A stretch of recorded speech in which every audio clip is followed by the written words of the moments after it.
Are you overwhelmed by tech? Do your eyes glaze over when you sit down to think about what tools you need for your business to make it work? Well, my first guest is an online tech strategist with a knack for helping busy entrepreneurs get out of tech overwhelm and into their business.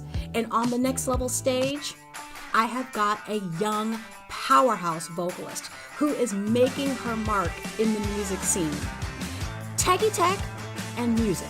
That's what we're up to today on the Business Breakout. Get up on your feet, this is a shakedown. Order up that beat just like it's takeout. Show me you got soul inside those new shoes. And you can rock and roll With an attitude so good, so fresh, just the way you like it.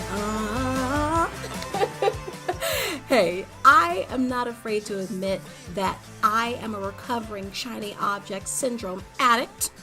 And when it comes to business tools, it can definitely feel overwhelming to know which of those are going to be the best for your business. But before I get too far into it, if this is your first time here, hello there. My name is Ella Glasgow, and I am your host and the Director of Funability at Beyond Virtual Events, where I help established small businesses create impactful virtual experiences that keep their audiences engaged from start to finish. And this just so happens to be the unconventional mini virtual event that I produce live inside of Zoom on the first and third Wednesday of every month. And this is my personal invite to you to join us inside of Zoom for the next one so you can see what's possible for your online events. And depending on where you're watching from, if you're watching on LinkedIn, Facebook, YouTube, the link to register will be in the description or the comments. And speaking of LinkedIn, you know, knowing what to pick or who to pick is vital. And on LinkedIn, that's a great place for you to find out who you might need for your business in regard to your service. But you need to know how to get the right people to you. So I decided to reach out to some of my favorite LinkedIn experts who I've learned a ton from. And so you can get some actionable, needle-moving tips on that particular platform. The way to connect with them is going to be directly in the description or in the comments. And now for today's tip that will help you live your best life on these LinkedIn streets.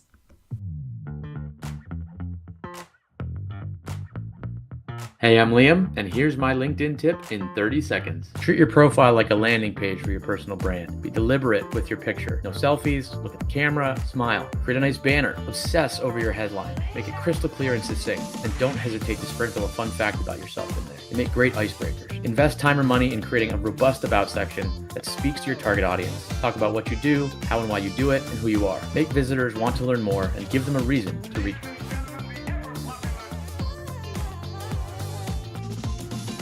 Yes, making your LinkedIn profile basically like your landing page. Look, if you haven't been doing that and you haven't been thinking about doing that for your business and your LinkedIn profile, I am here to encourage you to make that happen, because as an entrepreneur, as a business owner, LinkedIn really can be an awesome place for you to find your clients, your right fit clients specifically.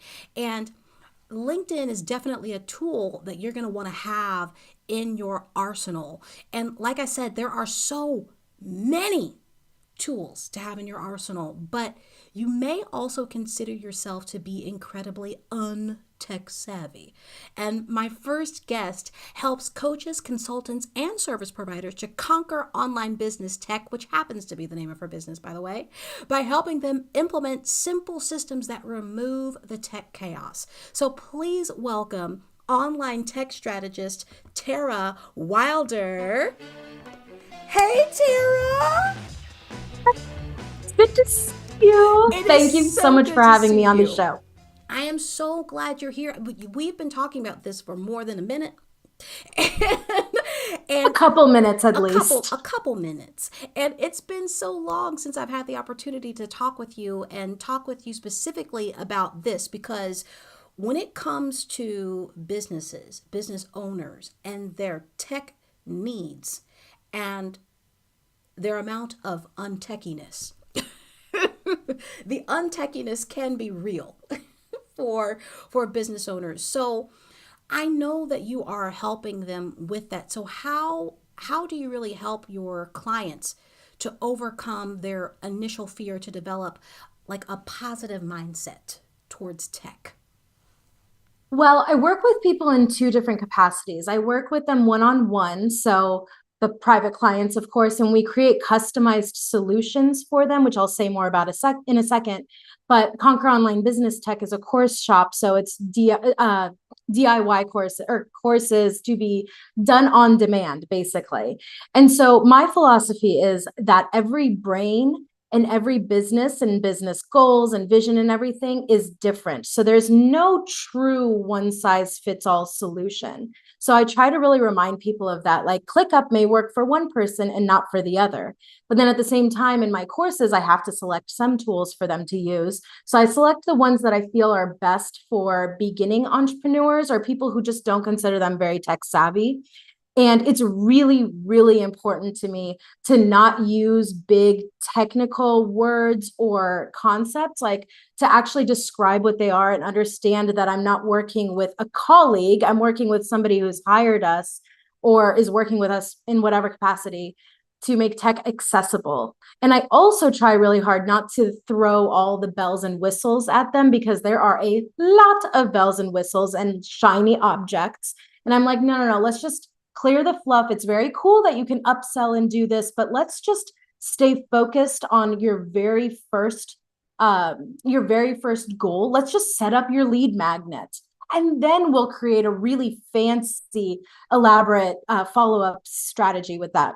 But for now, lead magnet and 3 emails after. You know what I mean? Yeah, I love what you've said about the using language that works for them, because I'm thinking about some of the tools that I use, and I'm a pretty techie person, but I'm not going to sit here and tell you that I know everything. And some of the tools that I use that proclaim to be for the non-techie person or proclaim to be for beginners, when I get into those groups and hear people talk, they kind of talk down to the newbies that are in the group. Well, why didn't you know that you need to do such and such? Or what do you mean it's not easy for you to find this? It's so obvious.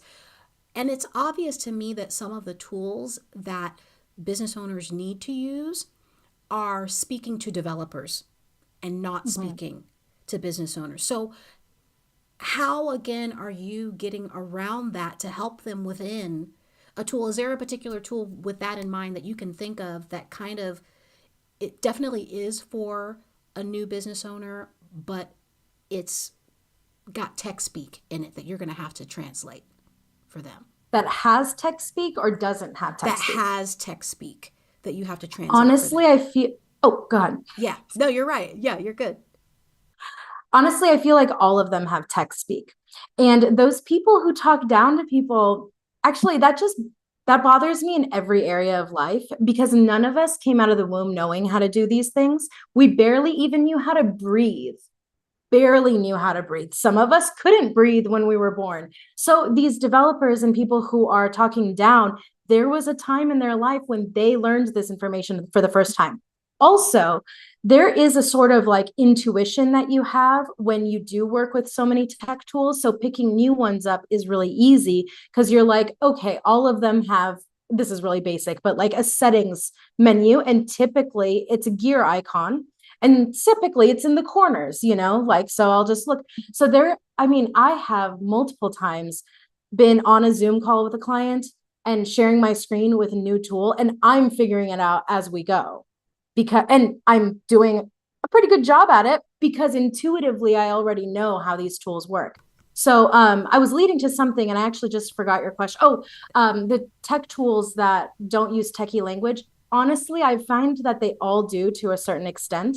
Some of them try to make it easy for non-techie people by as soon as you create your account and go in, it'll have like a little tour where it like highlights this part of the screen. It's like, this is where you first start creating your landing page. Here is where all the elements are, so on and so forth. So they're trying to make it easy, but I find that people rush through it. And let the future overwhelm them now, instead of just having blinders on and being like, all I'm trying to figure out is how to create a landing page. That part. And so that's what I try to encourage people to do, is just blinders.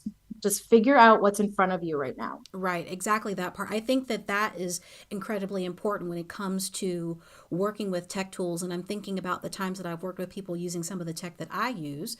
And yes, to look at it from the outset, if you look at what it is that I'm doing, you're like, I'm not trying to get into all of that. You don't have to do the, year 10 of it. Every single tech tool has a lot of pieces to it that can be overwhelming. But if you work with somebody like Tara, then you will have that person to guide you. Tara will guide you on where the pieces for your business right now.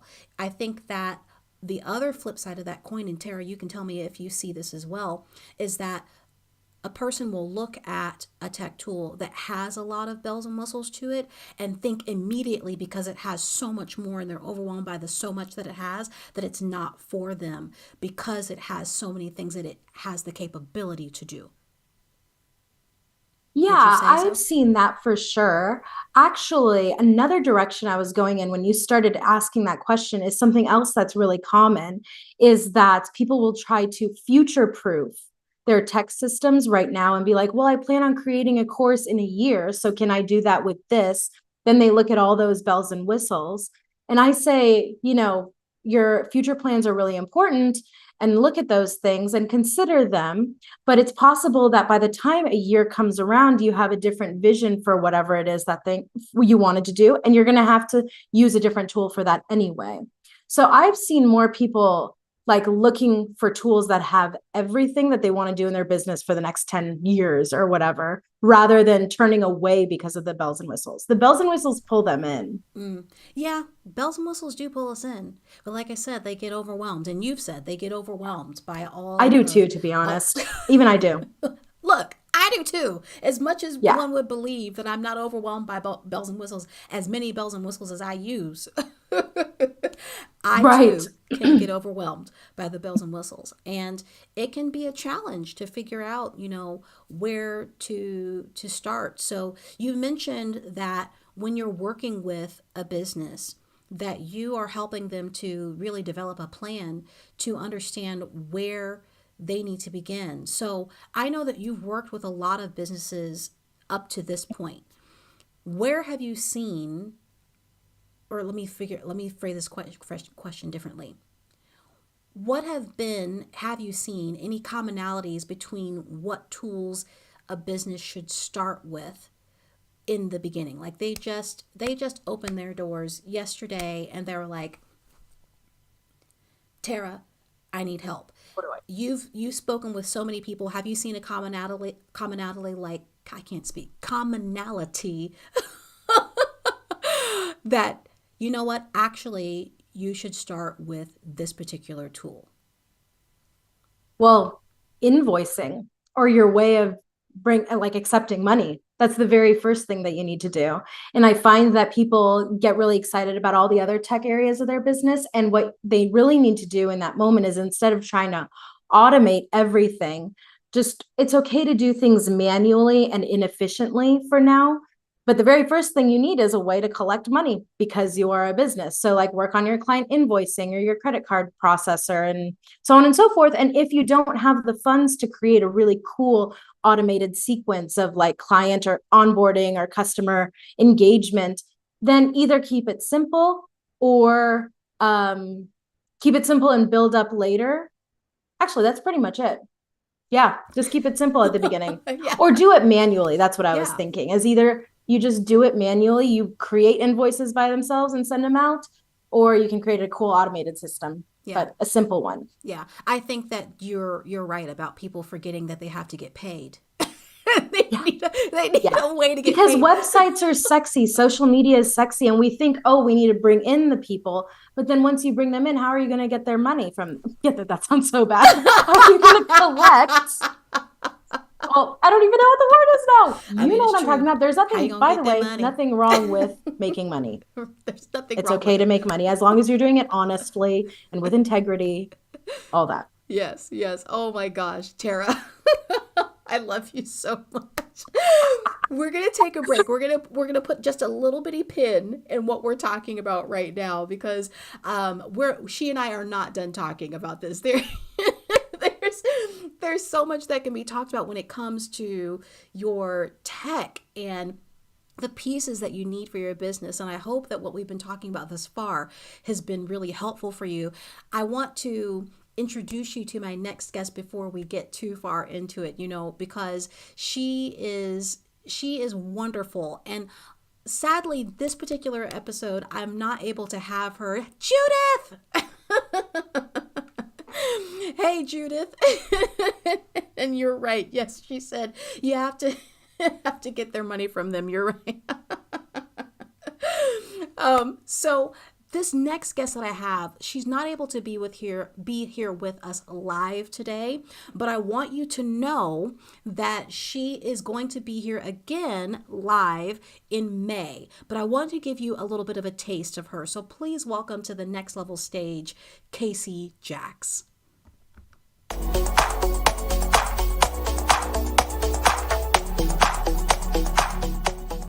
Even though I know you weren't able to be with us live for the show, I'm so glad that we have this medium to be able to work with. So first, can you tell us a little bit about you and what it is that you do? Hello, I am Kasey Jacques, and I am a singer and an actor, and I have been performing for as long as I can remember.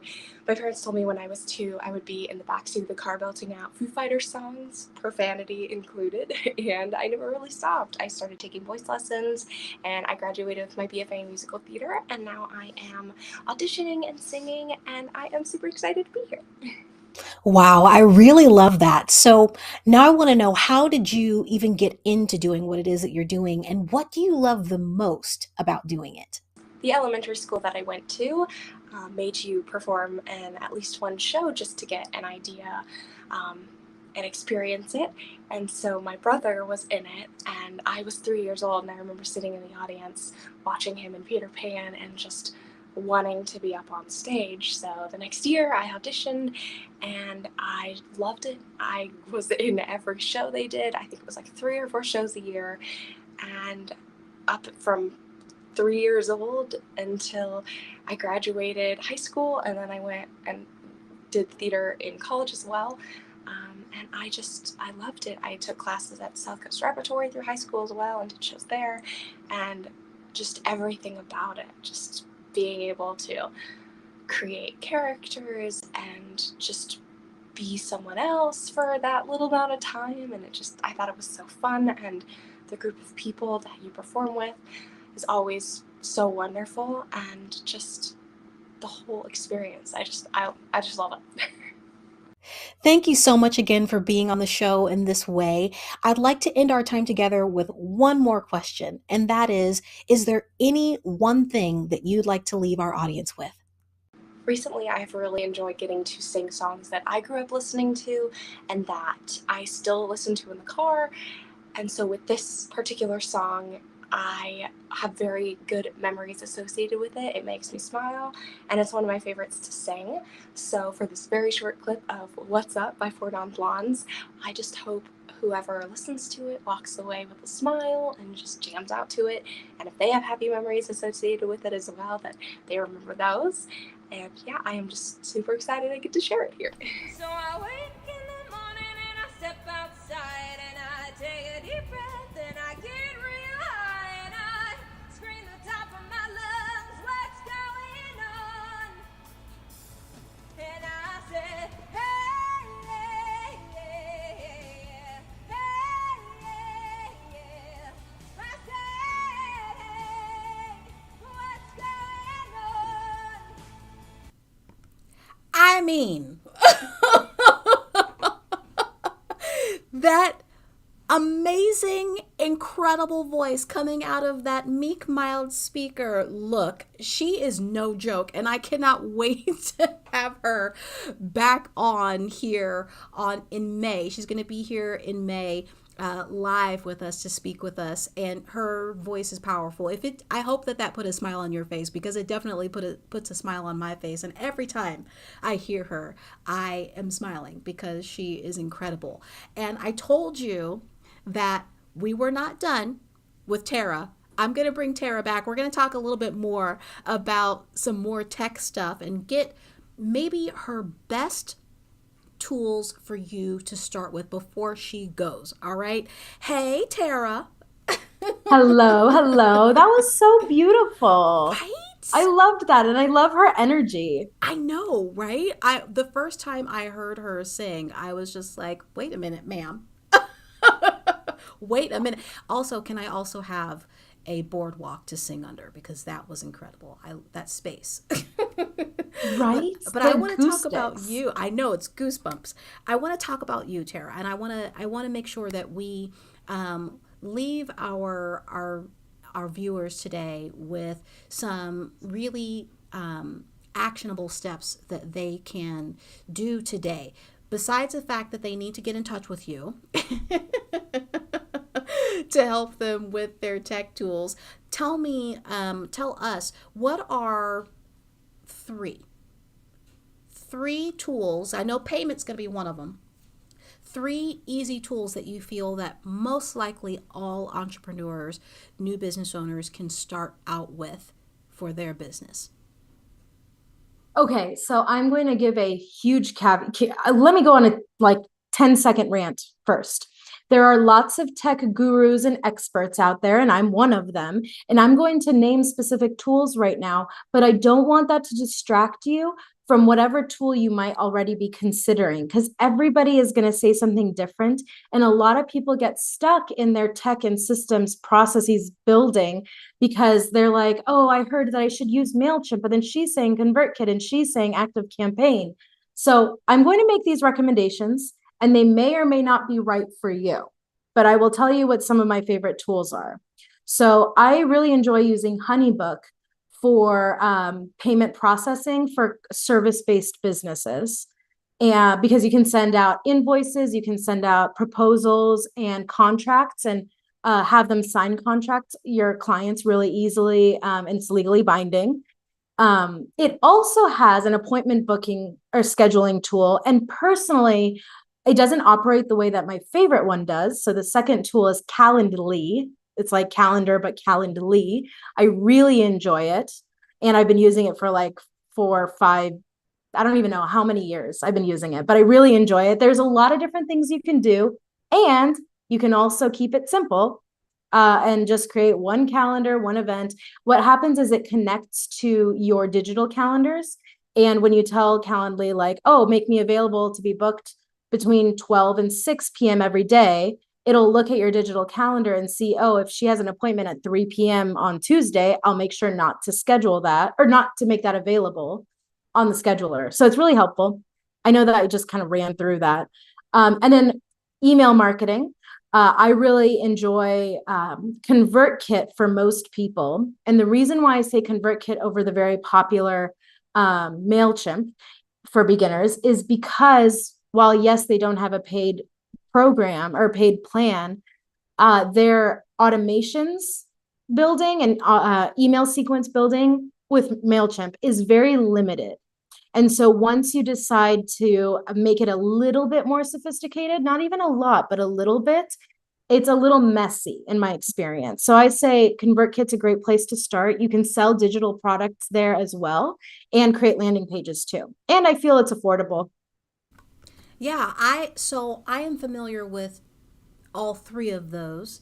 I have used 2 of those, and I'll say 3 because you mentioned MailChimp as well, and I agree with you with MailChimp that it's not gotten robust enough in all of these years to be able to, and a lot of people use MailChimp. A lot of people use it, a lot of people love it, but I used to talk about it in my courses, actually. It was my favorite until I saw one of my clients experience a growing pain with it, and I'm like, ooh, I don't want anyone else to go through that. So Yeah.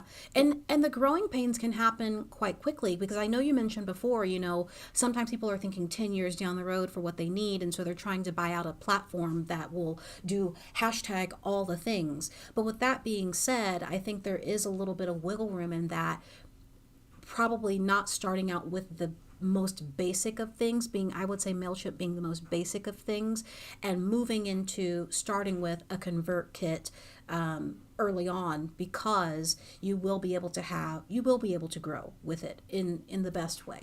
So I love those tools that you mentioned, and I thank you that you mentioned those tools. HoneyBook is one that I've heard of, but I've not necessarily used myself, but I've heard a lot of good things about it. So thank you, Tara, for being here today and leaving our watchers, our viewers. We've got quite a few on watching today from different platforms, and I appreciate you all for being here. Tara, before you go, is there one thing that you would like to leave our viewers with? If there was one thing that you would tell them, this is what you need to do right now to make things easier, what would that one thing be? it is a little bit of what I said earlier, which is to simplify. Just simplify. What I know you want to do all the things, and we quote unquote need all the things. And yes, that would be ideal if we had so many different things automated in our businesses. But most of the time I see people stuck, and they only do things like halfway or not all the way, and then they have nothing. So just pick one project and finish that, and then pick up the next one, because otherwise you'll be in the same place this time next year. I think that is really great advice. And in this day and age, it's really hard for us to do the one thing. It's hard for people to focus on the one thing because we are being bombarded with all the things and being told that we should be doing all the things. Gary V. Who I love, but Yeah. sometimes you're not at the place to do hashtag all the things. Right. And you need to start with one thing at a time. Every single person that you have loved that has built anything started with one thing first and then built on top of that. Tara, thank you so much for being here with us today. I really, really appreciate you and everything that you're doing for business owners. If you're wanting to connect with Tara, definitely please check on the places wherever you're watching.